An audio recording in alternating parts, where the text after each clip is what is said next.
Welcome everybody to our Hillula of Rabbeinu Haim Vital Maharchu, part 1. Why do I say part 1? Because today is not really his yortzeit.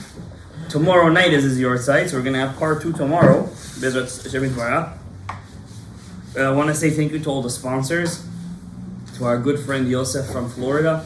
Hashem yivarech oto, parnasat tova, shefar, zivug agum b'zat Hashem yivarech. If you're ever down in Miami Beach, please visit Pizza 41. You never had that kind of pizza in your life. What's the 41 about? It's Collins 41. Wow. So, let me also like that when it was Mama's Pizza sponsoring. How do you also advertise like that? I used to give you memes. Every time you make a commercial. Yeah, always. Yeah, the Mama's Kitchen. Right, it's good? Yeah, better than your Mama's Kitchen. Alright, so thank you Yosef, בזכות רבי חיים ויטל, יגן עליך, בעזרת השם תזכה לילדים, לזיווג, מה שאתה רוצה שתזכה בעזרת השם. And to our second sponsor, our cameraman, Hashem should bless you בעזרת השם יתברך. Everything that you're going through, שתעבור לשלום, בהצלחה, בברכה. They say in Bukharian, שתיכנס ואל תחזור. Go in and don't come out. How you say it? Yeah, that's how you say. Go in and don't come out. So, Sentence. We love you, by the way, but sometimes we have to say hi. Gabriel, hi. Yeah, listen, Gabriel, we hope you wish you the best, and if you know, you know. Hashem should bless you בברכה, הצלחה, ישועות, שלום בית, וכל הברכות, וכל הישועות, וכל הצלחות, בשמחת חיים, it's most important. And שתזכה, שתזכה, מי הוא העשיר השמח בחלקו. Person's got to be happy with what he's got. That's it. That's the most important thing. I'm happy with what I got. I was saying this to my wife yesterday.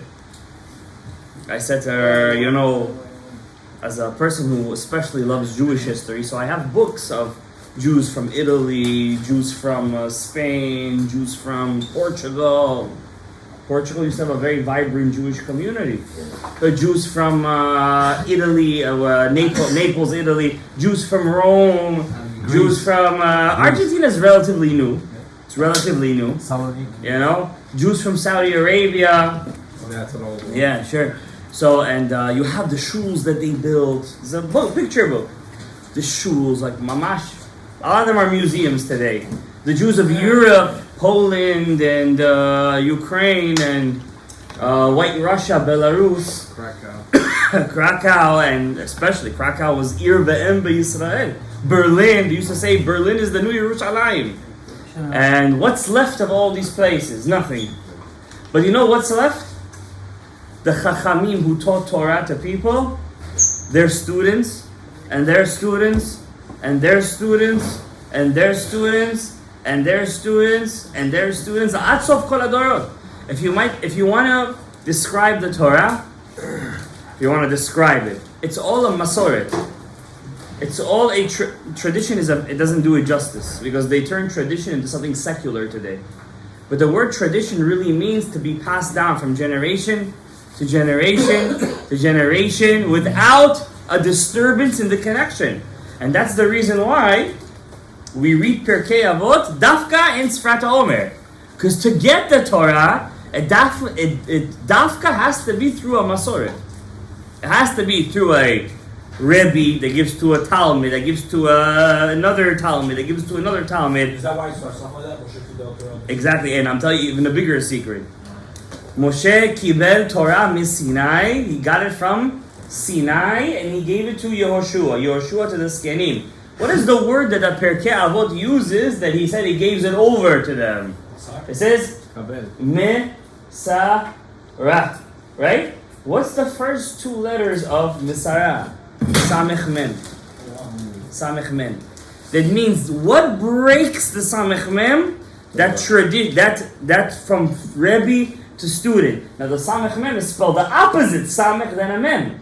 You need to switch him to a Mem and then a Samech.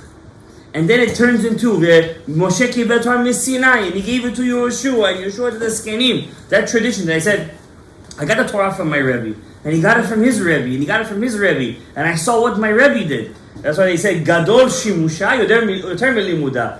Greater is to serve Talmidei Chachamim than it is to learn Torah. Because Shimusha Zohi Limuda. By serving Talmidei Chachamim, to see how they did the halacha, to see how they acted in that situation, that itself is Limud Torah. That itself. Lahavdil elef havdalot. Before a person becomes a doctor, he first has to shadow another doctor. He has to go through rotations. It's not enough to go to college and waste your time over there for 8 years learning biological, chemo, medicinal, photo, whatever, fundamentals of the medicine, like to learn the molecular composition. It's not enough to know that, but that's not going to help you for anything. What's going to help you? When you go out into the field and you see how that doctor paskins, and that doctor, and what mistake that doctor did, and you yourself make a mistake, and you yourself learn from that mistake, that makes you into a great doctor. Lahavdil elef havdalot. What makes you into a great Rebbe? I don't want to swear. When I was in Kollel, I was there for about 4.5 years. And for about 1.5 years, we had a Talmid Chacham from Brooklyn, a Dayan, of a very respectable Beit Din that used to come and teach us halachot. And I could tell you for a fact, most of what I know was from the conversations we had to see how he paskin stuff and what situations and with what hashkafa, than I did more than learning the Torah in Beit Yosef. And we learned thousands of tours Beit Yosefs and Shulchan Aruchs and Shachs and Chams and Bashes and Pitchei Tshuvas, thousands of them. These are all poskim. But what I learned from him, how he said, how he did, why he did whatever he did, was greater, and what I remember more until today. Even I know a halacha, if somebody asks me a halacha, a novelty halacha, if I even know I know it, if I'll ask him and he'll answer me, and he says something else, I'll always go with what he says over what I think I know. Because the shimush of Talmidei Chachamim is much greater than the limud of Talmidei Chachamim. And that's what they asked in Usha. They asked, what's greater? The doing of Torah or the limud of Torah? Rabbi Tarfon got up and he said, you have to learn Torah. Rabbi Akiva got up and he said, no, you have to do Torah. You have to practice Torah. And they said over there, Yafeh Amar Akiva. It was good what Akiva said. It's greater the action that you serve a Talmid Chacham. We're right now in Sfirat HaOmer, so before we get to Rabbi Chaim Vital, who's the Gilgul of Rabbi Akiva, who's the Gilgul of Rabbi Akiva. Before we get into that, I'm going to tell you something that happened to Rabbi Akiva, which you guys obviously heard before, but it's good to remember once a year. One time, Rabbi Akiva, there was a question. What's the question? I hope I'm not going to botch up the case. It's called Tzarat Habat. Tzarat Habat.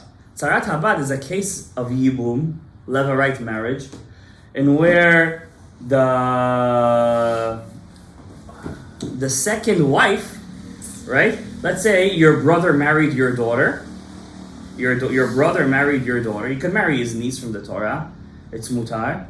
An uncle can't marry a boy can't marry his aunt, but an uncle is allowed to marry his niece. Yeah. A guy, I hope I'm not botching up the case. A guy married his niece, and a guy married his niece, and he also married a second wife. Okay.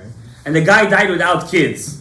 Does he have to perform yibum on the second wife? He can't perform yibum on his own daughter, right? Because it's his brother. But the guy married his niece. So you have Reuven. I don't have to draw it. You have Reuven and Shimon. Shimon married Reuven's daughter, but he also married Leah from a different guy, from somebody else. Right? And then Shimon died without children. Does Reuven have to perform yibum on Leah? On Rachel, his own daughter, he can perform yibum over there. It's asur. But does he have to perform yibum? But on one hand, he's not, well, on the only hand, he's not related to her at all. But on the other hand, at one point they were linked somehow. She was linked somehow to his daughter. It's called Tzarat Habat. I hope I'm saying it correctly. So Beit Shammai says you have to do yibum. Beit Shammai is usually machmir. In the case of Periah V'Reviyah having children, he's mekel, by the way. Beit Hillel is machmir in Periah V'Reviyah. Beit Shammai is mekel in Periah V'Reviyah. Also in the Chot Nida. The first Mishnah in Masechet Nida, Beit Shammai is Mekel. How does the first Mishnah start in Masechet Nida? Shammai Omer. Shammai says. In Nida, he's Mekel. Right? And at the end, the Gemara says, why you're Mekel? So you have to have children. You got to speed up the whole Nida process over here. What's going on? Beit Hillel is Machmir. In this case, too, Beit Hillel says that Reuben can't marry the other wife. Why? Since she was linked to his daughter at one point, she's called Sarat Habat, and she's Pasul to him to do levirate marriage. Shammai says Mutar. What's the halakha? Oh, those rabbis always arguing, doing chchanuzi, doing this, doing that. All those rabbis doing all those. Welcome, Shammai and Hillel. Welcome. Their names are not really Shammai and Hillel. I was joking. Yeah, Nitzotzot. I don't know. They're students. Yeah. So what's the halakha, Rabbi Isai? The halakha is. I would repeat the case, but I forget. I don't want to repeat it. The halacha is Shammai would do. Beit Shammai would keep the halacha like Shammai. They would marry the second wife for levirate marriage, and Beis Hillel would not marry. You get it? Okay. So there was a big fight in the Am Yisrael, right? Because according to Beis Shammai, those kids that they have are perfectly kosher. According to Beit Hillel, what are those kids? Mamzerim. But it's different wife. Doesn't matter, but it's erva. According to Beit Hillel, it's erva nazeraitza. 100% erva. And not only that, the child is a mamzer. The second wife. Yeah, even if married the second. Yeah, obviously, the other wife is as good. Because she was linked to his daughter at one point. It's crazy. It's insane. But you know what the Gemara says? You might think that Beit Shammai was fighting Beit Hillel like they were enemies and chopping each other's heads off. Chas v'shalom, chas v'shalom. It was the students. Even the students. We're talking about the students right now. But I'm talking about the students right now. You might think they were like that. But the Gemara says, Beit Shammai used to marry the daughters from Beit Hillel. And Beit Hillel used to marry the daughters of Beit Shammai. Just they were careful not to marry if there was a case like that, they wouldn't marry one of those daughters. What does that mean? Ve'et vahev b'sufa. Don't fight when the rabbis fight. How do you know it's Torah Lishma? If they fight like Moshe and Korach, then eventually you're going to know the earth is going to open up and his name is going to be plastered over history Lishitza. But if their fight is Lishma, not for Kavod, I'm right. Yas Kazal, Tis Kazal, Shmer Rabba. What does that mean? Yas Kazal, Tis Kazal, Shmer Rabba. Hashem is with me. He says, each one wants to use Hashem politically. Yeah, that's what it means. Yeah, as if. But if they do like that, then their machloket is not lishma, then you're going to be korach, chas v'shalom. But if you do it for the sake of really knowing the halakha, and how do you know you're really doing it for the halakha? I don't have any issue with you. I'll marry her. I'll be kudo with you. That's that halakha. I disagree with you. So we have our differences. We agree to disagree. But in that case, we're friends. Other like that, we're friends. That's how it was. That's how it really was. So the Chachamim, how do you know even though they fight, they're really meaning lishma? Because at the end of the day, they're really what? They're friends. If they're not friends, you know there's kavod playing over there. There's kavod playing over there. If they're married, we're good. Yeah, we see. How would you marry somebody that's your enemy? You know what the Gemara says? I want to tell you something interesting. Ariel, the Gemara says, Masechet Kiddushin. How do you know a person comes from a good genealogy? How do you know? Today we have our Megillot. Yeah, We don't have Megillah. You have your Megillah? We have our David Amelech? We have our They don't have machloket. I wish. In Somebody else. Nachon. If a guy, when he's in a fight, he doesn't answer back. A guy who doesn't like to fight. Oh, he's very kalacham, as they say. I said it right? Kalacham? Kalacham. Kalahari? No, we don't go to Kalahari. Kalahari is not for us, Rabbi Isai. Kalacham means he puts his head down in the cases of machloket. In that sense, when there is a machloket, if you see a guy, he shuts his mouth, you know he's from Mishpachat Miucheset. What if one brother, he's crazy, and the other brother, he's... I know, what are you going to say then? What are you going to say about Kohanim that they're all hot-headed? So we don't know at the end of the day. Because one person could be... But if you see a family, that in general, this family is like that they give in a fight, they don't want to fight, that's a good sign. But if you see in the family suddenly one is like this, one is like that, you don't know what's going on over there. How are you supposed to know? Genealogy. So by Beit Shammai and Beit Hillel, we see Beit Shammai was very strict. What do you call it? Kapdanim. Beit Hillel was Rachmanim. And they had no issue with one another. They got married to one another. One day, this whole story with the Tzarat Habat, the Yibum.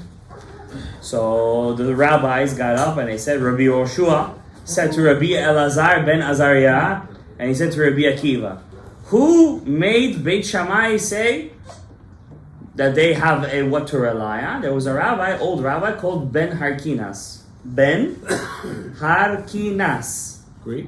Greek name. He said that the halakha is you're allowed to marry that like Beit Shammai. Let's go to him and convince him. That he's not allowed to paskin like that. Who's gonna go? Everyone's afraid of it. Rabbi Eliezer, Rabbi Elazar goes, Kohen, rich. He has anybody who's rich has a zechut in Shamayim. Or else how did he get rich? I'm talking about the right way rich, not Levi Zila. If a person is rich the right way, it means he has a zechut in Shamayim. You can't touch this guy. He's untouchable. He has zechuyot. That's how they made Rabbi Elazar ben Azariah the Nasi. Why did they choose him? He was 18. Because he was rich. He had money. But money the right way. Not, this is $5, I sell it to you for $50,000. Not like that. Real. I'm talking about Amiti. And then they said, who else? Rabbi Yoshua ben Hanania. Why? Av Bedin. When you're a leader of people, Hashem makes sure Zachet doesn't come your way. When you're a leader, Lishma. Third, Rabbi Akiva. Because he's the Rebbe of the generation. Okay, they go to Ben Harkinas. What's his name? Rabbi Dosa ben Harkinas. Dosa. Like Rabbi Hanina ben Dosa. Like, they go in. He's old already. According to one opinion, the Gemara, he was close to 300 years old. At that time. What? A tortoise could be 300 years old, but a rabbi can't be 300 years old? I'm not saying that. I'm just saying it's good for him. You know, there's a shark that's about 412 years old right now. A shark. There is some kind of animal that regenerates itself. It doesn't die. Oh, that's the phoenix. No. Some kind of fish, like a jellyfish. Like a jellyfish? Yeah. There's a shark right now that's about 400 years old. So a shark could be 400 years old, but a tzaddik can't be so old. Metushalach lived till 969. Yeah. Adam was 930. According to some opinions, Rabbi Yitzhak Kaduri was close to 130. I believe. According to some opinions, nobody knew when his birthday was. Some say 112, 110, 120. But according to Rabbi Nayal Shmueli, he was closer to 130. Ben Ishchai was his sandak. Really? Yeah, when he was a young boy, Rabbi Yitzhak Kaduri had an anger issue. So the Ben Ishchai was his sandak. You know, like big chachamim, they have a lot of sandakut. So as he was a young boy, Ben Ishchai told him, if you want to live long, shut your mouth and laugh a lot. And if you ever see videos of the Rabbi Yitzhak Kaduri, he never said a word in his life. A word. Like, even when he would teach Torah, Mordechai Eliyahu used to say, he used to have somebody sit next to him. He used to read the Etz Chaim, and he would say, if they had questions, his usual answer would be, wait, let's keep on going. I'm sure your answer will be answered on the way. That was his answer. It was very rare that he would actually say an answer. Mamash, no talking, and always laughing. Everything a laugh. You know, science says if you force yourself to laugh, you actually feel better. Yeah, Shalom is always laughing. Yeah, it's the same idea. Yeah, it's a form of causing yourself. It's a therapy. But that's what the Ben Ishchai told him. It's a very famous story. Anyways, I don't want to get off on a tangent because we're already in a tangent. So one time, Rabbi Akiva goes in. This is Rabbi Haim Vital's Gilgul. They all go into Rabbi Dosa ben. He's 300 years old. According to one opinion in the Gemara, he's very old. They told him, Tzarat Habat, this case of the Levirate marriage. Mutar or Asur, he says, Hashamayim, something like that, like a swear. On the rock that Chagai, Zachariah, and Malachi sat. Those are the three last prophets of Am Yisrael. I remember that they said that Tzarat Habat is Asur. But in your name we heard it's Mutar. Did you hear that Ben Harkina said that? Or Dosa Ben Harkina said that? Oh, so we heard Ben Harkina say, I have a brother. He's my younger brother. But he's Bechor Satan. What's Bechor Satan? He called his own brother Satan. Satan, you know what a Satan means? Satan doesn't mean... The actual meaning of Satan is somebody that knows how to get under your skin. He could find a loophole to anything. Yeah. That's what Satan means. In Arabic, how do they say it? Shaiton. Yeah, shaiton. I never knew what that word meant because when I used to visit my grandmother as a young boy, she always used to call me shaiton. I thought it was a cool word, like a dragon or something. Then I grow up, I'm sitting here in a shir one day, my dad's like shaiton, it means Satan. I'm like, my grandmother's called me a Satan all this time. They used to call that. Yeah, the kids. Yeah, but I wasn't Schuster, but she still used to call me. So he says, my brother's Bechor Satan, and he's a Talmid of Shammai Zaken. And he has like 300, 400 reasons why Tzarat Habat, this case, is mutar. So they said to him, Chai, if you didn't say it, good. They said, be careful. If you meet him on the way out of the house, if he catches you, you're not going to beat him in halacha.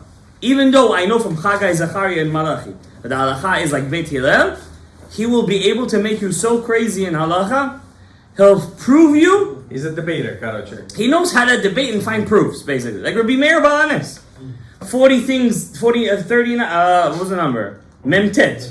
49 ways tahor, 49 ways tameh, for sheretz. So they said, okay, we're all going to split up. There's a big house. You go this way, you go that way. Who meets him on the way out? Rabbi Akiva. The chief rabbi. The chief.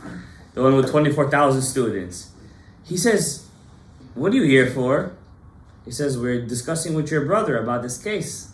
He says, what do you hold? He said, I hold that it's Asur, like Beit Hillel. I hold Mutar. What's your reasoning? He starts to get Rabbi Akiva in word. His name was Rabbi Yonatan ben Harkinas. Yeah. They start to get into words. Basically, he demolishes Rabbi Akiva. You know what demolishes means? The Gemara says, Rabbi Akiva couldn't find his, from his right to his left. He completely, from the Torah, is able to find a proof that the halacha is like Beit Shammai. And he says to him, not only does he, in halacha, he finishes him, then he tells him, you're Akiva ben Yosef? He says, yeah. And your name is from one end of the world to another? He says, yeah.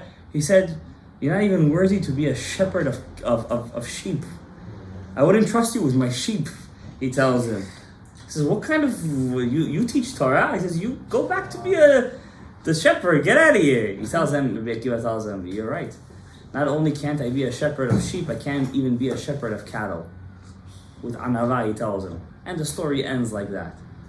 So the Gemara said, the Mefarshim asked a question. Such an anav, Rabbi Akiva, he heard, not only was he broken in the halacha, he could have told him, you're a brother, go argue with your brother. He just said from Chagai, Zachariah, and Malachi, that the halacha is like Beit Hillel. Not only did he not answer him back that, he tried to get him with the Torah, with the halachot inside. He couldn't get him, and then he put him down.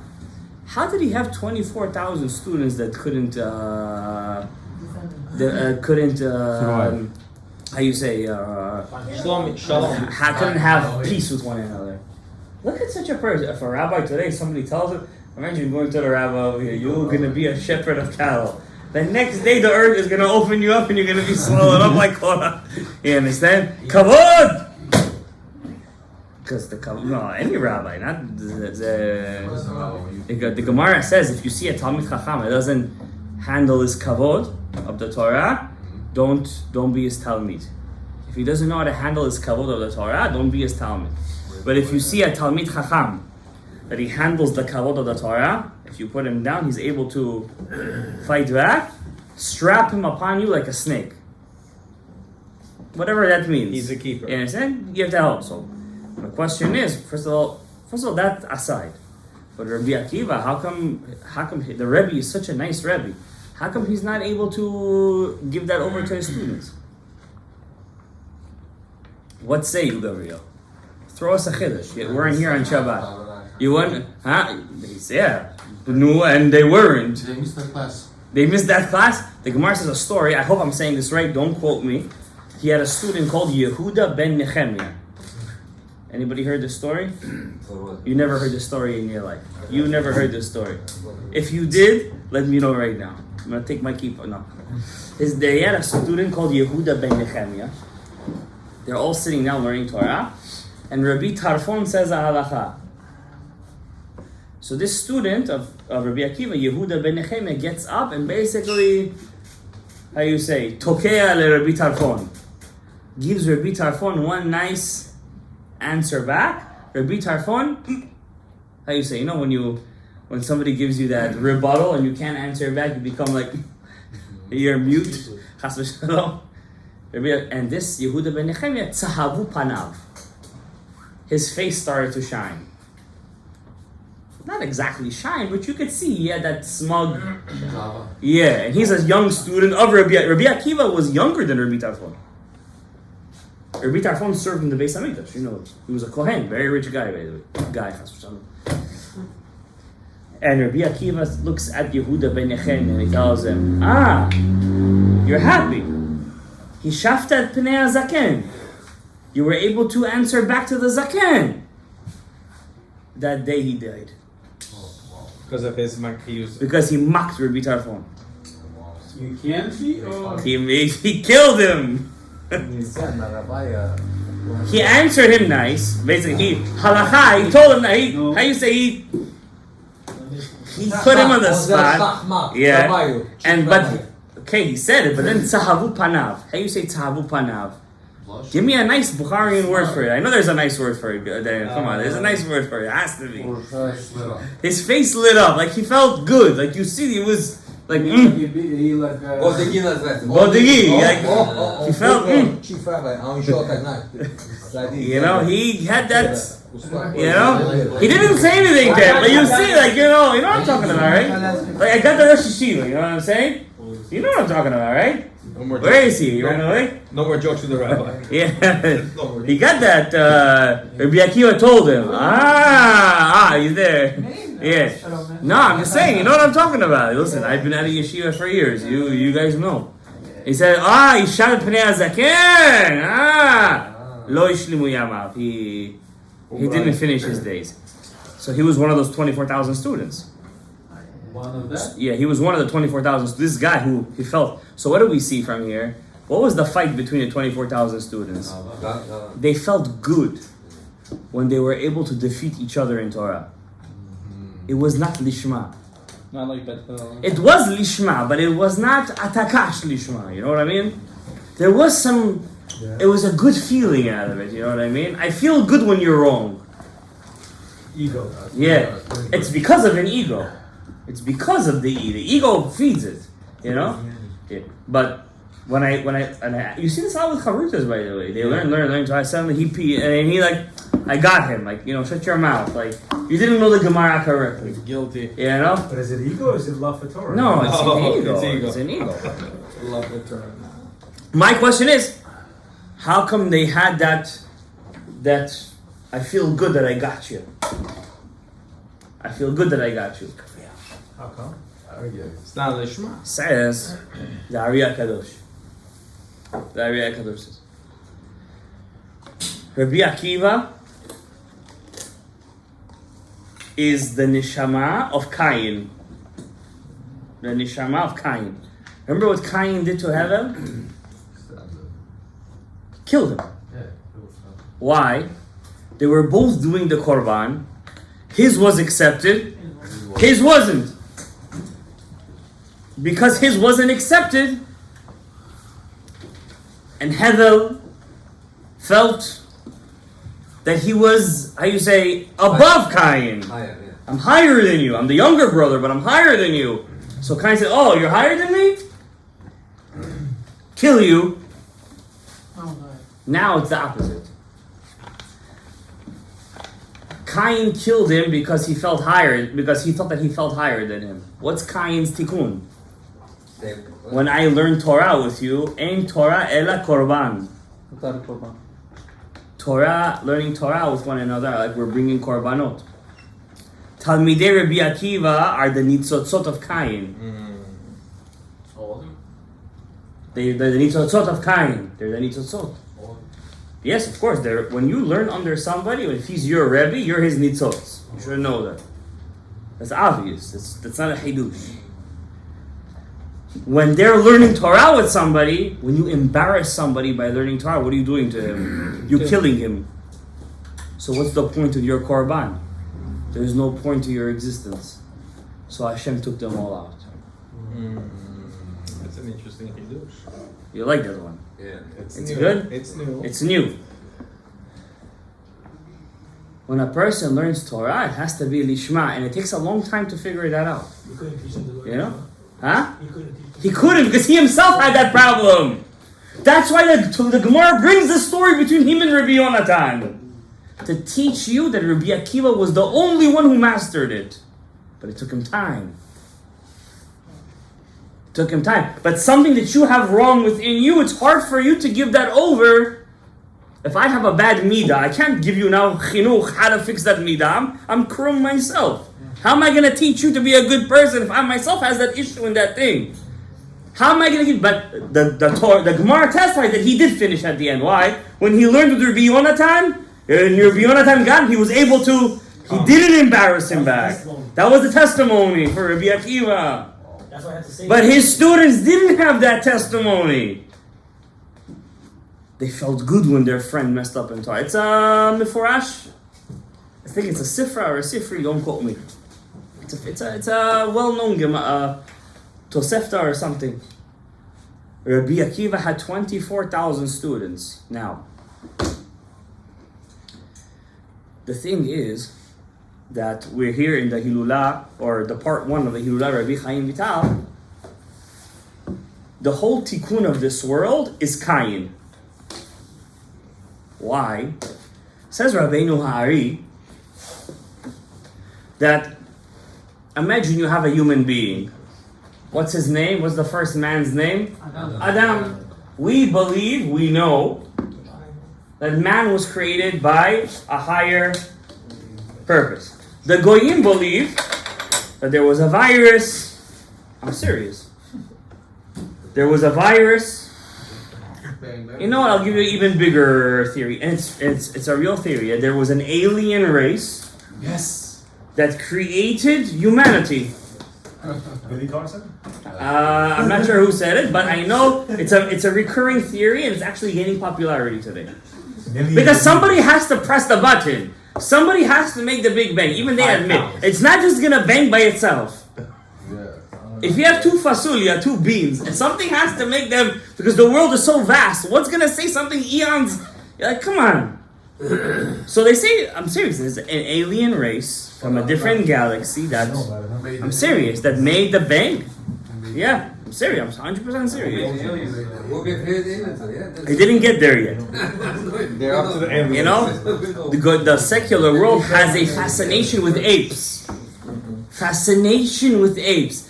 The kingdom of the apes, the planet of the apes, the war of the apes. The apes, and the apes are coming. You know, apes eat other apes. I'm serious, they're cannibals. Did you know that? Lions also eat each other. Only when they're very hungry. But apes, one of their regular diet is eating other apes. Those can teach. I saw a video once of so I don't want to ruin your appetite for tonight, but because we all know we're gonna have another midnight snack over here. Don't lie to yourself. So they're going on a hunt, and this one takes a monkey, one chimpanzee from this side, the other one takes from this side, cuts him open. This one gives a hand to this ever minachai. What's going on? You can't eat ever minachai, but he gives a hand here, a tail here, a leg here. Bon appetit. This is the apes. And they believe that we're humans evolved from the apes. Kingdom of the apes, planet of the apes, war of the apes. No, come on, Rabbi Isaac. Like, you know, I'll see I'll talk with you in an intellectual level, but don't just say something just because. You know what I'm saying? God from the apes. Yeah. Those might be from the apes. You know, I'll give it to you. They're from the apes. I want to tell you guys a very beautiful thing, an idea that came to me, and I'm going to expound on this tomorrow, B'ezrat Hashem, because, you know, there's no coincidence in this world. And this year I was looking through the calendar and I saw Rabbi Haim Vital's Yort site fell out on Tuesday night, right? Yeah. Tomorrow night. And I thought, shucks, it's my brother's night. I can't give an actual Hillula on that day. I'm thinking, true story. He comes up to me. I'm preparing for my Gemara class over there. The Gemara is discussing, what do you tell a guy that's a witness? How do you scare him not to testify falsely? So we're going over, I'm preparing it for the class. So he comes in, he's like, you know the Hillula, Rabbi Chaim Vital is coming up. I said, I know. And he says to me, it's Tuesday night. I said, I know. He said, you could do a Hillula that night. I said, Baruch Hashem. You know, so you see the connections, Hashem, boom, bam, big bang, no alien race needed. Everything was done instantaneously, right? So there's a rabbi, Rav Gutman Lach says, he was once in Yerushalayim, so he was sitting in a Brit. So he says, Hashem Yitbarach. You know, like the thought just came to him and said, Hashem, I want vodka right now. He was at a Brit, and there was like 1 bottle, 2 bottles of vodka over there, you know? That's how it is. And he's like, Hashem, I want vodka right now. Says, Hashem, if you're here, give me the vodka. So at that moment that I thought of that, a Hasidic guy came up, took the bottle of vodka, smacked it right in front of my face, and drink, he told me. The thought of a person has immense powers. Immense powers. Rabbi Yehuda says that once he was sitting down, he was sleeping at night in the yeshiva. Rabbi Yaakov Haim, Ben Ish Chai's son, was sleeping right next to him. And he just got into this meditation of how much I love Hashem, to the point where he started to cry. And from that day on, he had a neshama, an ibur of a Amorah inside of him. Rav Yehuda Bar Yecheskel. He says, I was in such a high level of Torah from that moment and on. He says that I didn't even know what I was doing. People would talk to me, like I just thought about how was this? I'm like, I would just, like the neshama would take me where I needed to go. That's her. One day I'm going to give you maybe this $27 if Mashiach doesn't come by then. I don't know, Rabbi Isai, today we heard that they went inside. It was a tirgul. It was a whole psychological thing. They accepted the ceasefire. You guys heard about that, right? They said they accepted it. The Hamas. I don't want to say their name. They also see Hamas is Mem Samech. Samech Mem. There's Samech Mem inside Hamas. I said, yeah, exactly. So he said first they accepted. Then suddenly we see 20 minutes later they're going inside Rafah. And what's going on over here was it's a psychological terror, guys. It's psychological terror. And they're right now in there and they're bombing the Rafah. And you know? Who's doing the psychological terror? They're doing the psychological terror, yeah. And I'm telling you, I told this to my wife, she's telling me about what's going on. I'm like, you know, Maharsaich or Machrivaich Mimayich Yetzeu, says the Yerushalmi, if I'm not mistaken, our destroyers come within us. Till now, there are thousands of people in Israel that they just can't help themselves. Thank you, and they're protesting against the government, against the army. Like, what do you want? What do you want? Just to topple the government. That's all. They don't care, and they use the shvuim, the hostages, which are the Rapach Nitzot themselves. By the way, they themselves are the Rapach Nitzot. Yeah, the hostages, they're the Rapach Nitzot themselves. They're using them as pawns for a political purpose. And we see, guys, I'm telling you, if you just thought about Hashem all day, you're seeing the second Beis HaMikdash in front of your eyes. If you learn Josephus, if you learn Rabbi Victor Miller's his book of history, Mamash, it's like how it was in the second Beit HaMikdash, Mamash as it is today. No difference. I can't even put it in words already. It's just mamash. It's the same thing. The pilugim against each other, the Jews against each other. The Erev Rav is just insane. The leftist Jews. Do you know all those people in campuses going around? You know, half of them are Peace Now. You know, Peace Now is right. If not now, then when? Those are Jewish leftist organizations. You call them Hamorim, but you know what kind of propaganda they use on these Hamorim? It says Mashiach is going to come riding on what? On a Hamor. What's the Democratic Party sign? A Hamor. That means you have to ride on top of the Hamor. You have to defeat the Hamor. If you don't defeat the Hamor, then what are you, right? But there's only a problem. The other guy, he's red. Edom. We can't trust him. You can't trust him. Hatzileni na miyad achi miyad Esav. Today, I have to say this to you. You guys don't hear this, and it's so prophetic. It's crazy. It's so prophetic. It's insane. Benjamin Netanyahu gets up on Yom HaShoah. He gets up in the Yad Vashem, and he says in front of the whole world. He says to him after a phone call with Biden. He says to him, "If we need to, we'll stand alone versus the whole world." Yeah. It's mamash the words of Bilam. Hen am levadad yishkon ubagoyim lo yitchashav. You are a nation that stands alone, and you are not counted among the nations of the world. We have to know we stand alone. That's the story of Avraham Avinu in the Kishan Ha'esh. It's a story of Yitzchak neged Avimelech. It's a story of Yaakov versus Lavan. It's a story of Yosef versus Mitzrayim. It's a story of Moshe versus Paro. It's a story of Yehoshua versus Eretz Canaan. That's the story of Klal Yisrael. If you're going to be one, Hashem says, I'm one, you're one. We connect.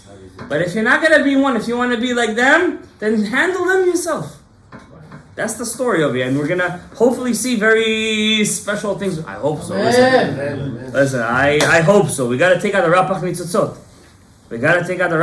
You see you have them over here, you have them over there, you have them in your Sidur. They're all over this shul over here. Like, how much do you have to say? Mikaven, the Rapach Nitzotzot. Take out the Rapach Nitzotzot. You gotta do your job to take out the Rapach Nitzotzot. You do it over here. It's gonna come out from over there, by the way. Yeah. You know, when they said we accepted the ceasefire, I said that's it. Again, Nitcheta, Hillula, we're done. I said. Then suddenly that way I said Baruch Hashem, may this be, that's it, the end over here. I heard the words of Rav Ovadia Yosef's grandson. His name is also Rav Ovadia Yosef. He says, I spoke to one Rav Mazuz. He said, so much the Geulah was pushed and pushed and pushed and pushed and pushed and pushed, because the Galut was supposed to be only 1,000 years. We're 1,000 and how many years? 954, 5 years. So much it was pushed. He said, there's no time even left for Limot HaMashiach. Mashiach has to come. Tchiyat HaMetim has to happen right away. There's no time for this stuff anymore. So much nitcheta. Ends man. Even the Techelet was already revealed. There's no time for nothing already. We're sitting over here. Half of Am Yisrael is learning Torah Chasod already. You go here, you go over there. You open up the thing. Everybody's learning Rapach. Everybody knows about Rapach Nitzasot already. I'm like, wow, look at this. Thousands of people knows what this stuff is already. Everything is crazy. Forget about us. The whole world knows. All the Israelis, they're all learning this stuff. Thousands of people are learning Osrot Chaim every day. What's going on? Where is the Mashiach Tzidkenu? Traffic. He's coming, what? I hope not on the F train. Their guy is coming on the F train. He's stuck with the rats inside the tunnel. Now I wanted to say the idea with Moshe Kibbutz Torah Sinai, but Rabbi Akiva. The whole Torah is a story of Rebbe to Talmid. I want to give you an illustration. The Torah says that when Moshe Rabbeinu was passing away, he says to Hashem, Yifkot Hashem Elokei Arufot. What's Yifkot Hashem Elokei? God, pick a successor. Why God pick a successor? Because human beings can't pick successor. Who's they gonna pick? Their children they're gonna pick. Who's they gonna pick? They think about themselves, their legacy. Right? Hashem says, I found somebody. Yehoshua. Yehoshua, who in Hilatam? Moshe said, wait a second, Hashem. Wait. Daka. Sablanut. Chas Shalom. He said, I have a son. So I have sons, Gershom and Eliezer. We assume they were tzaddikim, right? If Moshe vouched for them. Hashem said, listen, Torah is not given from father to son. It's not an inheritance. It's not a nobility. It's not an aristocracy over here. Why is Kohanim is? Kohanim, they have an avodah. They have a job. No. It's not a leadership Kohanim have. It's a burden. They have a job to do. It's not, I'm leading you. That's why when they took the leadership, they lost everything. It's not your job. You stick at the work. We give you kavod, you're wearing techelet on your robes, you're wearing the shatnez. No money, nothing.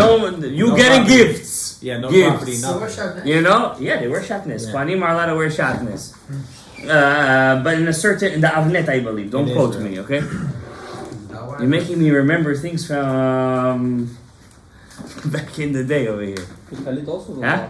Talit is also. Only when you're wearing techelet. Yeah, correct. Yeah. Don't start wearing now shatnez in your talit, right? So it says over here in the regarding the Mashiach, regarding the whole idea with where were we? It's a test, Michael. Israel, I mean the sons, Gershom. No, Right. Gershom and Eliezer. Gershom and Eliezer. With doing work. So he says the whole point of the Torah, you have Moshe to Yehoshua. Yehoshua to Zkenim. Yehoshua had no sons. Zekenim to the Anshe Knesset Agdola, right? Well, there was Nevi'im in the middle, but look at this. Rabbeinu Ha'ari gave the Torah to Rabbi Haim Vital. He had a son, Moshe. He had a son.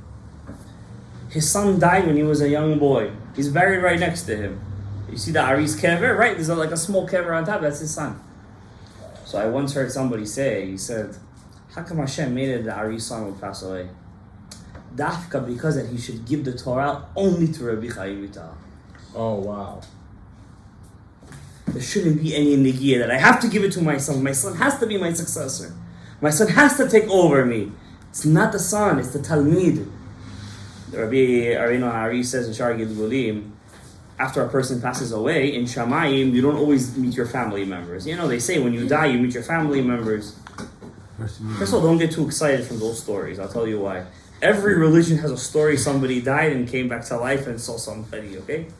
We know the Torah is real because Hashem was on Har Sinai and he revealed to the 600,000 men and they were alive. They didn't die when they saw him. And they died, they came back to life and he said to them again, just to make sure it wasn't a fake story. We have to know that Torah was given to us because it will happen in real life, not because of a dream that somebody saw. So when the Torah is given over from generation to generation, the Ari says when a person dies, you don't always meet your kids in Shamayim. If your kids are less than 500 levels away from you, then they don't necessarily meet you. Why? Because each one belongs to his own shoresh. You don't necessarily have a child from your own shoresh neshama. But if your child is in such a high level, he's above 500 levels above you in neshamot, then if he wants, he could connect with you. Because he's so high, you kind of get deleted into him. Like a sun and a light, small light. But that's not the case with a Rebbe and a student. No matter how close or far a Rebbe and a student are away from each other or close to each other, they could always meet each other in Shamayim. Because that level, that connection that they had with one another, it transcends blood. It transcends DNA. It transcends inheritance. It's something that's spiritual that lasts for Olam Haba also.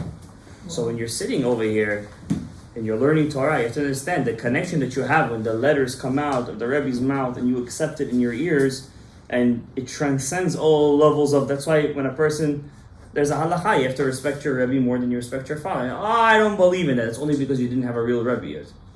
If you still believe that you don't have to respect your Rebbe more than your father, that means you never had a real Rebbe yet. Because you never felt that connection yet. Understand? Whatever that means. A person could have that level of learning together Torah with his father. It used to be like that before there was yeshivas. Who used to teach their kids Torah? The father to the son. Vishinantam levanecha. Unfortunately, it's not like that today. So, when the whole point of Rabbi Chaim Vital was that the Ari HaKadosh gave the Torah to his Talmid.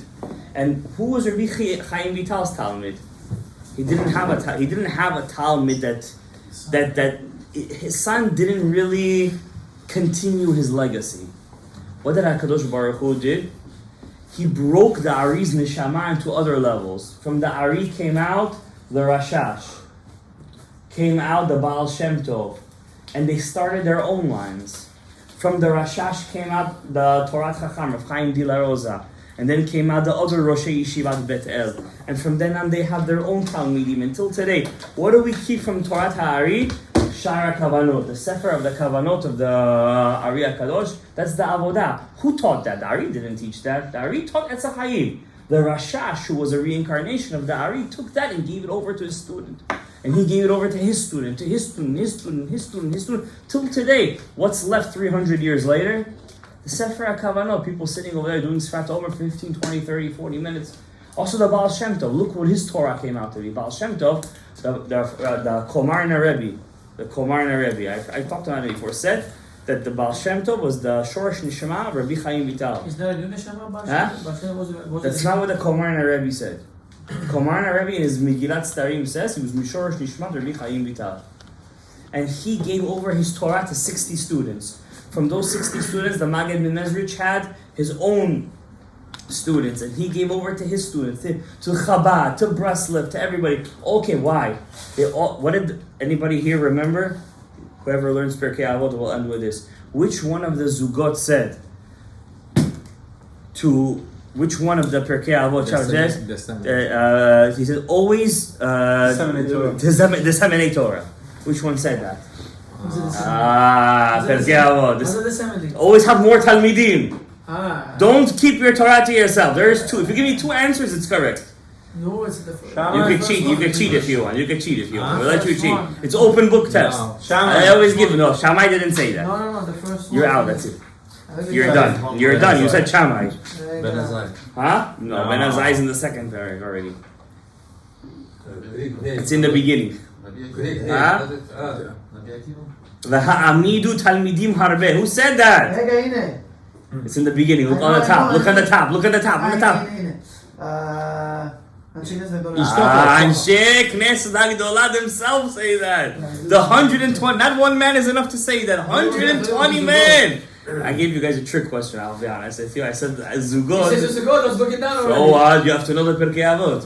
It says that Anshe Knesset Agdola said, Ha'amidu talmidim harbe. Don't pick and choose your talmidim. Whoever wants to learn, give it to him. If he's not good, he'll wean out himself. Rabbi Yehuda Ftaya says, teach Torah Tasot to everybody. Whoever's not worthy, he's going to leave himself. Don't worry about it. It's not like we're teaching over here Kabbalah Ma'asit, Chas v'Shalom. We're not into that, not yet. Some kid asked me today, what's Kifisat HaDerech? I answered him. What is it? There's two types of Kifisat HaDerech. Teleportation. You shorten the way. Tell him when you jump through time. You need to get to, I don't know, Arizona. It takes how much in the plane ride? 6 hours. So yeah, it'll take you 20 minutes. How? So one way is through Shedim. Wormholes. Okay, what's the good? Shedim. I'm not going to tell you what to do. He asked me, what's Kifisat HaDerech? So I answered him, what's Kifisat HaDerech? First you call Shed. A shed comes through something. So you know how in the medieval times they showed like a witch on a broom? So actually that's real. They used to hold onto something and a broom, a stick. And that stick used to be a stick used to be like that, how you say, the foundation with to hold on to and make the kfitza with the shed. And there was another way that's through the kedusha. How do you do that? How you do that? First of all, you have to be kadosh. If you're not kadosh, then forget about it. Hold on to a donkey. No, you don't hold on to that. Easy. You're holding on to that. Mashiach is still coming with his donkey. You tell me you're holding on with the donkey. Where's this there? His journey is much longer than that. You gotta ride. It says Mashiach is coming on a donkey. He's gotta ride on the donkey. So that means they can say, look, through us, Mashiach will come. Afu, he has to ride on top of the donkey. He has to subdue the donkey. Control donkey. He has to control the donkey. It's like coming on top of the president. Now you they don't listen to me, don't worry. Every time the time flew in the cloud. That was through the shed. Shit.